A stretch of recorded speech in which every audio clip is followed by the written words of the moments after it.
Okay, here we are in mission number 12 of the Vergeev Group campaign, and I'm going to start my startup sequence, and we'll hear what our mission is here in a second. Get back, Bogey. Hold on, lay down.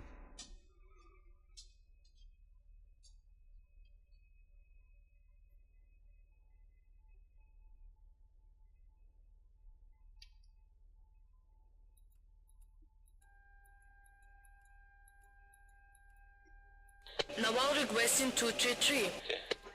Naval 233 in the channel. 233. The wind is 4 by 93. Little gusts. The sea at 23 points. Cloudiness at 1800. Nice visibility. The sun expected tomorrow. You work on 300 with airspeed 200 till entry. Afterwards, you stay in Albatross zone. All actions to be agreed with Naval. Target's locations are entered already. Naval 233 copies you. Weather understood. Airspeed 200, flight level 300. Heading at the sea to Albatross. All actions with Naval confirmation. Target's clear. 233. You are in operation until cancel instruction from Albatross. Confirming. Working until cancel instruction from Albatross. 233. Naval, the route is open. Take off upon approach permission. 233. Roger that, Naval. Entering the route. Switching to approach. Okay, so we've got to use approach this time. Pretty sure the freak is 127 here at Sochi.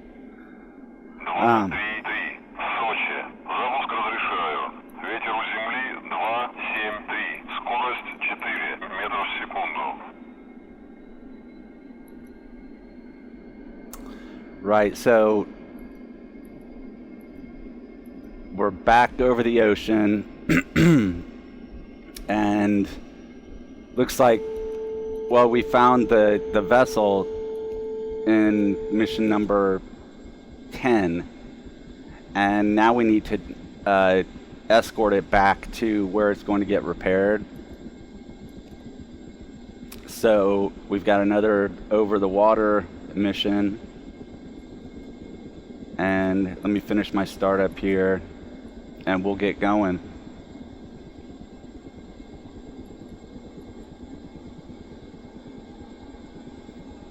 Man, that startup just did not flow well. I'm sure I'm missing something. Yeah, like that. Looks like I got it in time, maybe. Yeah. If you let that go too long without opening up that valve, it won't start up properly.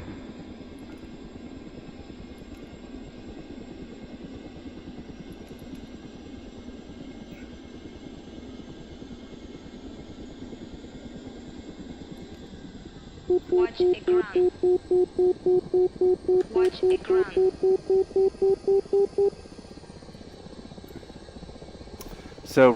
But there's a big difference here. If you noticed our instructions from Naval, we're supposed to be at an altitude of 300 as opposed to 150, so we're pretty high up there, and then also we can go up to 200 knots instead of 180, so probably a reason for that altitude change. I guess we'll find out soon enough.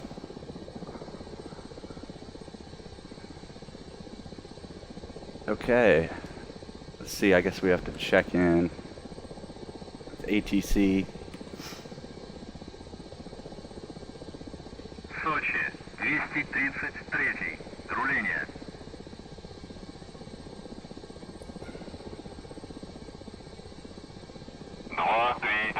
Сочи.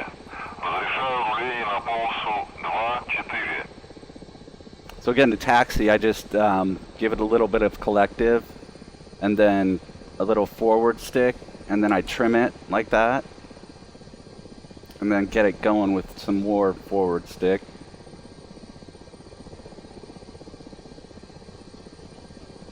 Maybe a little more collective.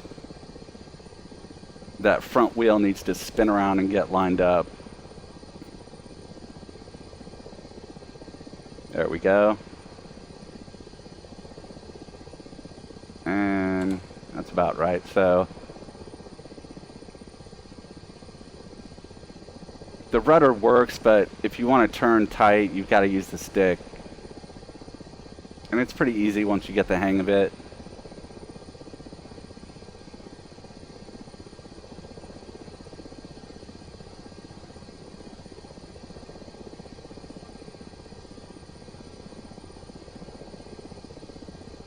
So the mission that we skipped, if you did fly that, you'll have noticed that you learned how to create a flight plan from scratch using the Abras.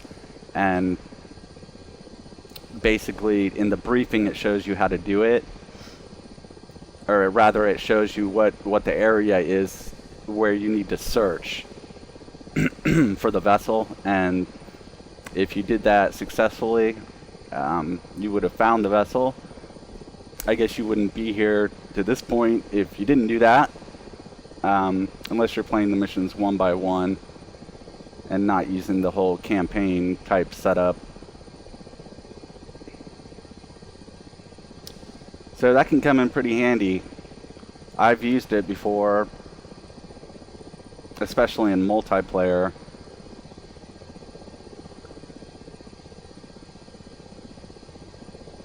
Alright, we're gonna cross this runway.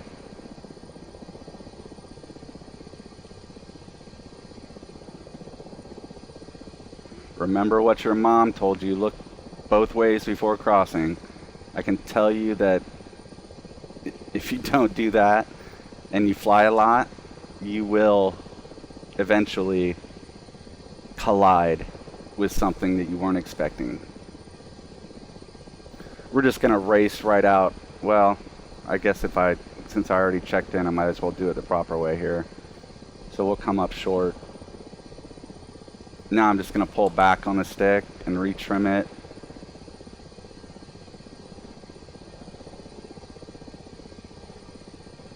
Come off the collective, set my brake.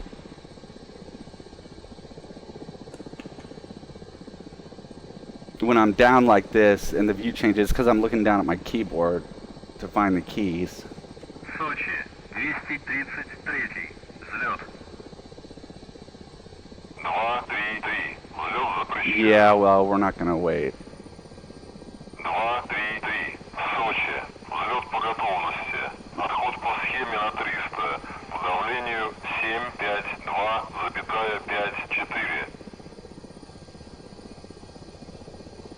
So let's try a rolling takeoff this time.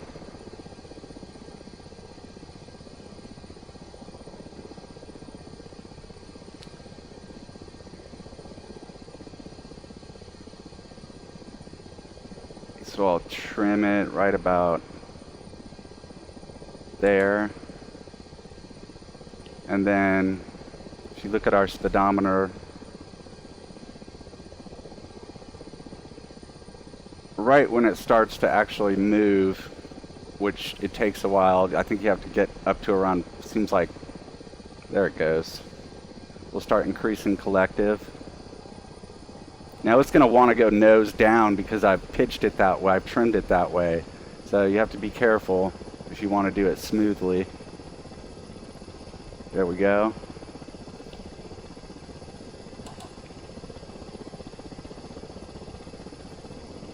Gear.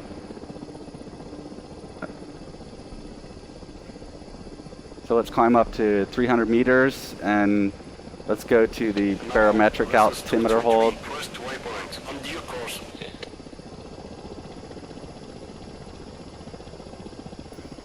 And about 200 knots.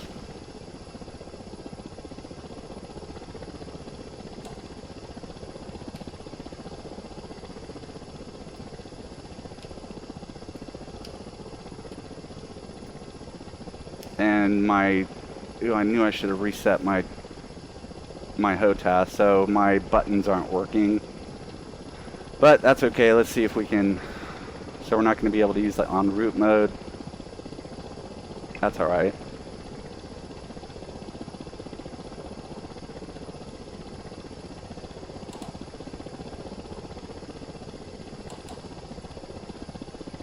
We're almost at 300.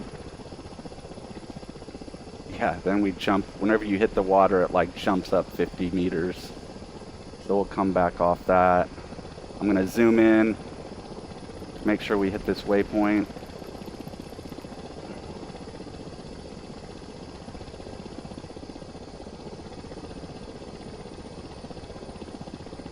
All right, I'm gonna hit it there. Let's see. Oh no, why does it do that? Did you see that? It just went from basically 300. It's the transfer, I guess, over from the radar system to the barometric pressure system, I guess is what causes that, if I had to guess.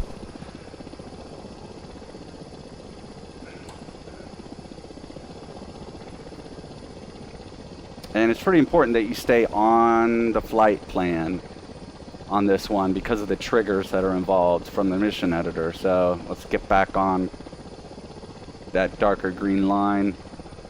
233 to Naval, advancing towards entry point, heading 292.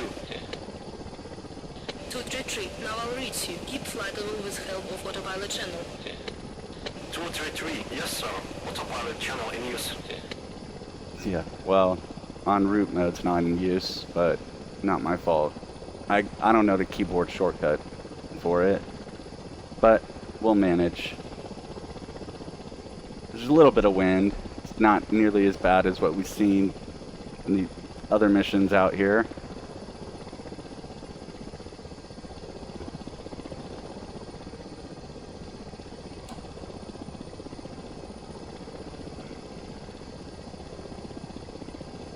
So again, like I've trimmed it on this heading of like 295, and we're a little bit to the right of the planned route, so you know I can just manhandle it to the left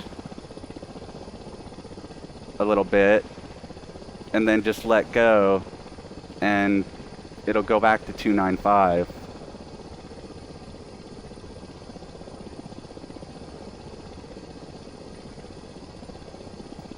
And we went too far the other way. Huh. So let's try this again. How about that? All right. And then I'll help it back this way. Well, we're zoomed in so far. I mean, we don't need to be within, 12 inches of the on either side or anything. So let's zoom out a little bit and speed up a little bit. Looks like we hit some wind, so that shaved off about 50 knots.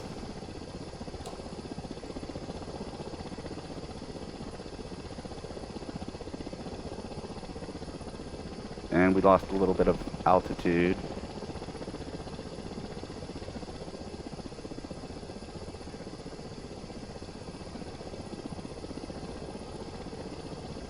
So we're going to be escorting the ship that we found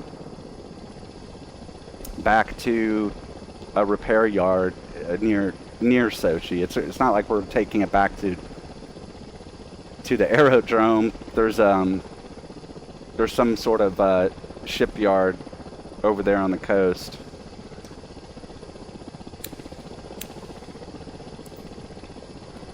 Okay, here we go.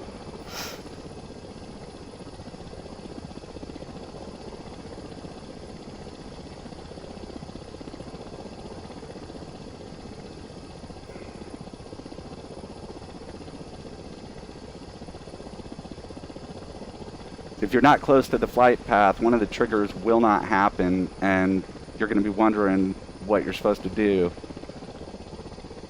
And it's just not going to work. Actually, I might have increased that trigger zone. I can't remember if I did that or not in the gold version that I created that works with, the latest DCS world.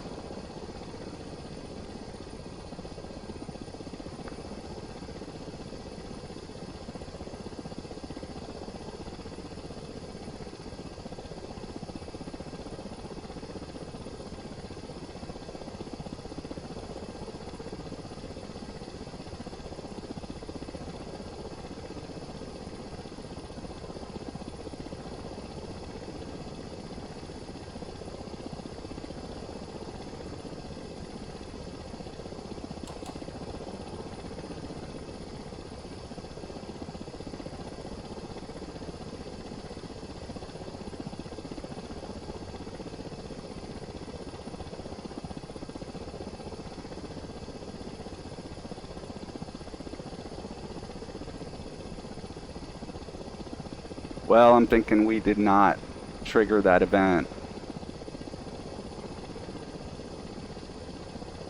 Because there should be a couple helicopters up here that were relieving. And I'm gonna have to record this all over again.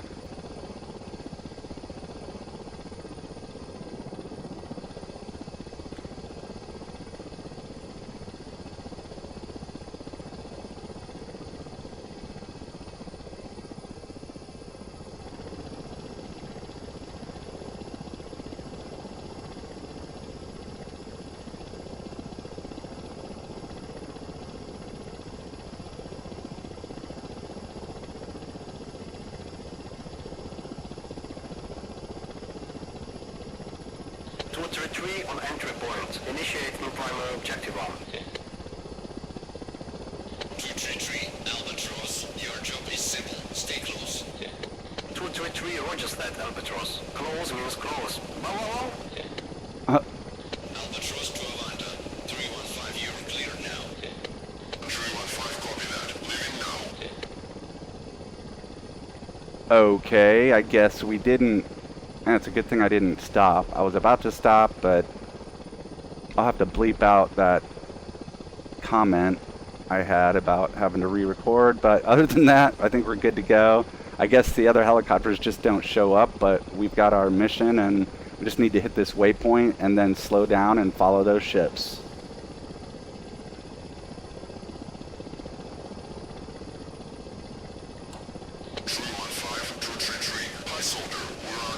Oh, there they are. Now it's your turn to blow off dust from the decks. Good luck with cover. 233 to 315. Good luck on your return.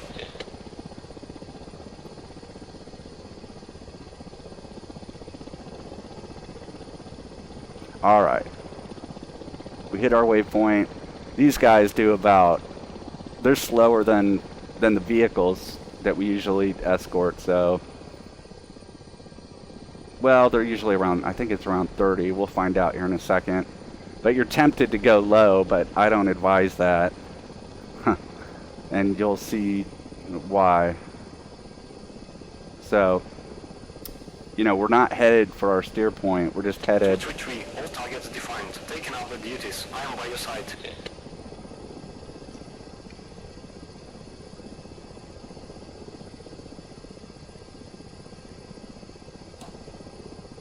I'll hang out about that speed. And I've had to increase the collective since we slowed down so much. And we're not getting any lift off of our wing stubs or anything, so... And I'm not really in a good position here. I'm gonna scoot over a little bit so we can see these guys.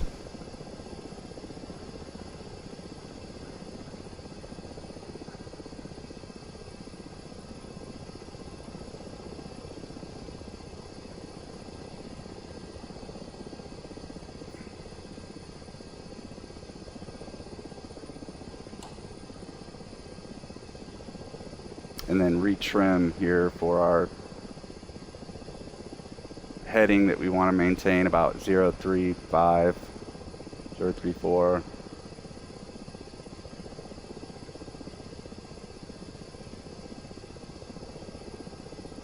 And that ought to do it.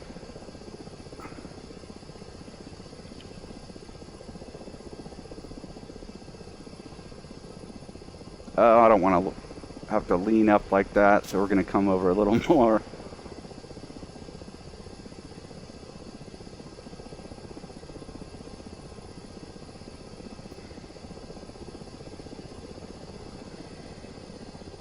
There we go.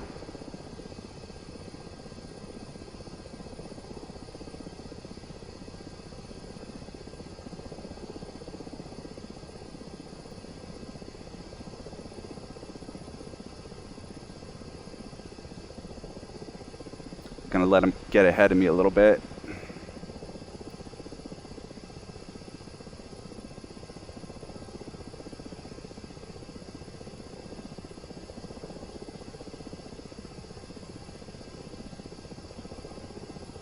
Should we go 300 meters according to the radar altimeter or 300 meters according to the barometric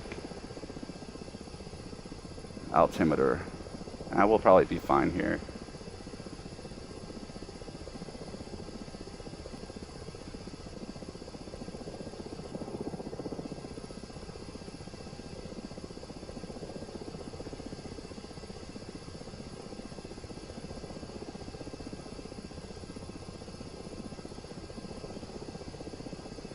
Not far enough behind him. It's annoying.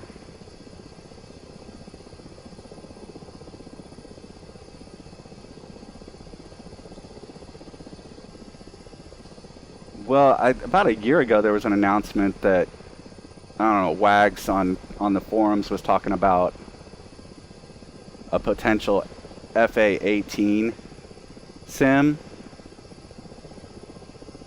which would be awesome because he really likes carrier ops because he produced Jane's FA-18, if you remember that one. And I spent a lot of time in that one, nailing that 3-wire on those carrier landings.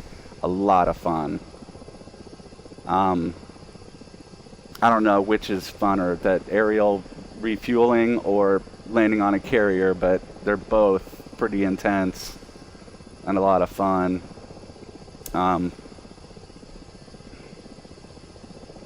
But I really haven't heard anything since he mentioned that, so I imagine that that's a ways off, at least a year or two. But with this level of fidelity on a carrier with an F-18 Hornet, I mean, that would really, really be something. I mean, even the Jane's FA-18, which was like, God, 10 years ago maybe, it was really well done. I mean, you were white knuckling it every time you were trying to do a trap. And not to mention the fact that the Hornet's just the Super Hornet's a beautiful aircraft and fun to fly. Man, that would be something else. Who knows? Maybe we'll get surprised and, you know, next week.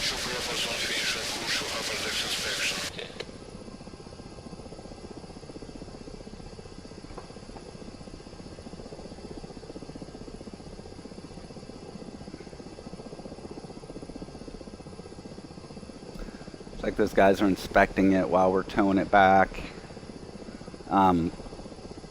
Yeah, who knows? Maybe there'll be an announcement next week that it's for sale. Don't hold your breath on that, but I don't know. It's just another sim that we can look forward to because this is it, and this is the combat flight sim that we have, and that's high fidelity, and we really have to support DCS, Eagle Dynamics, the whole shebang, because, you know, imagine if a new startup came up that tried to match the fidelity of this and how much time it would take them to get to the level of fidelity. To think of all the lessons learned that these guys have they've been doing this since I don't know how long, but the beginning, pretty much, with Flanker 1, or maybe there was even a product before that, I'm not sure, but that's a long time. They know a lot. They know everything there is to know about so many aircraft. Legendary warbirds like the P-51, you know, all the way up to this sophisticated Ka-50 with dual rotor configuration, one of the most complex in terms of physics aircraft probably that's out there. Well, not maybe now with the thrust vectoring and all that jazz, but 233, proceeding with primary task, tracking you clearly, close by, kind of sleeping. yeah, right. You guys are probably sleeping too. It would just to get up to speed at the level that Eagle Dynamics is at, it would just take too long. We wouldn't. It would take a long time. Even if there was an unlimited budget and tons of people working on it, they wouldn't be able to get to this level probably for at least 5 years. And that's not going to happen because there isn't going to be an unlimited budget, for some startup. I mean, it's possible, but very unlikely. So, I don't know. I tried to give back a little bit. In the beginning, when I started flying these sims, another one that I really enjoyed was the Silent Hunter series, which is a U-boat simulation. Got into that for a while, and also IL-2, the original IL-2 series. I know there's a new one that's out now. I've already talked about it because I'm part of the alpha test. I signed up to do the alpha testing and get the alpha release of the product by pre-ordering. But back in those days, in the original IL-2, the first thing I did was voiceovers. So there weren't a lot of voiceovers in English, and at one point, and I, using software, I can't remember what I used, but I was able to change my voice, and I did like 3 or 4 different voices for the various wingmen that you can have. And I did like Germans, Italians, Spain. I tried to throw an Australian. I tried to throw an accent on all these different guys, and then I messed with the audio signal, making it deeper or higher pitched, and a lot of people used that. And also in Silent Hunter, the mod community is pretty crazy. I mean, because there wasn't a lot of support after those came out, and people just went nuts modding that thing. I mean, this one guy, I forget his screen name, but I mean, he literally had to have been doing this full time. I mean, he just constantly came up.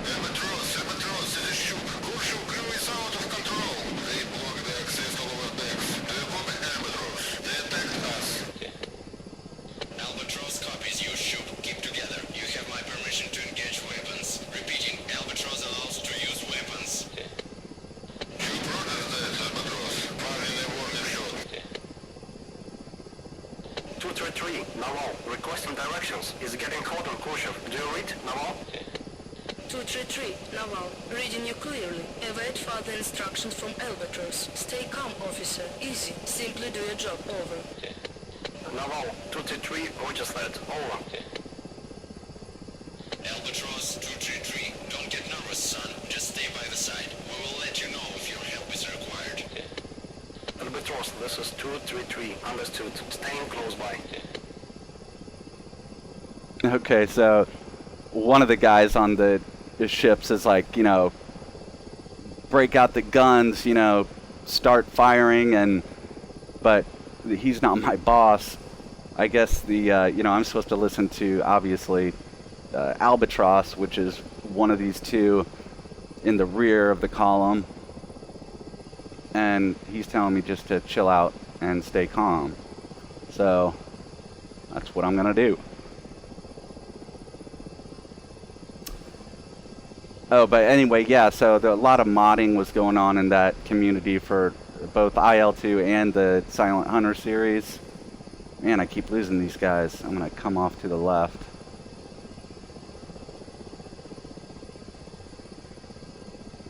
And so I try to spend a fair amount of time either writing up stuff to help people with the steep learning curve for this high fidelity stuff. Writing reviews. I actually reviewed Jane's FA-18 that Wags produced way back, and that's how I met him, on a site called combatsim.com, which I'm pretty sure isn't around anymore, or maybe it is, but it's like an archive. And things like this. So one day I hope to be able to devote a lot of time to creating a campaign like this one.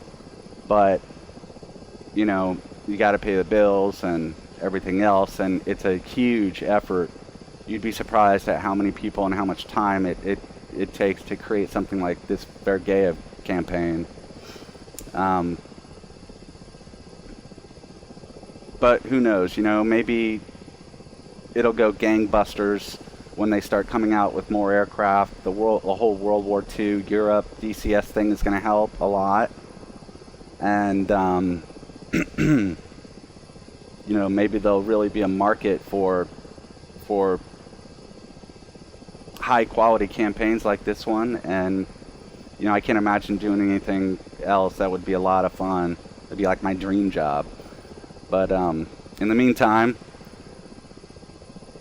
I do work in the software industry, but it's not in the entertainment domain, it's in the healthcare domain. So I'm a software tester for basically mass spec machines that do blood tests and such. But I've worked on a lot of different kinds of software products, and it would be great to be able to work on software products that are within the combat flight sim arena.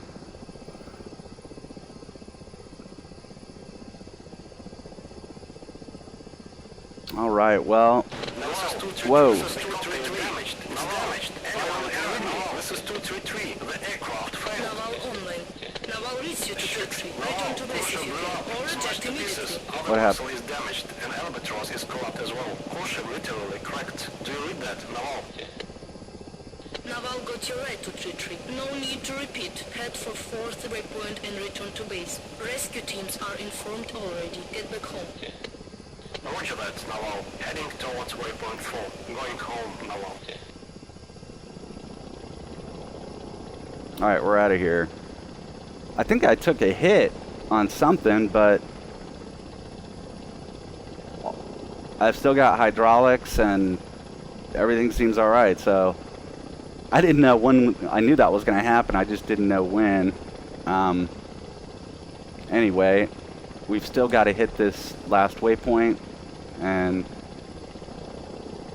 so I've turned off my radar altimeter, and I'm going to get low and RTB.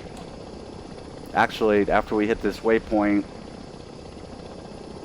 Sochi Adler's just up there on the left, so that's it for the Lost Vessel series of missions, and we're going to be back over land and in the mountains, and there's some really good missions coming up, so we'll see you next time.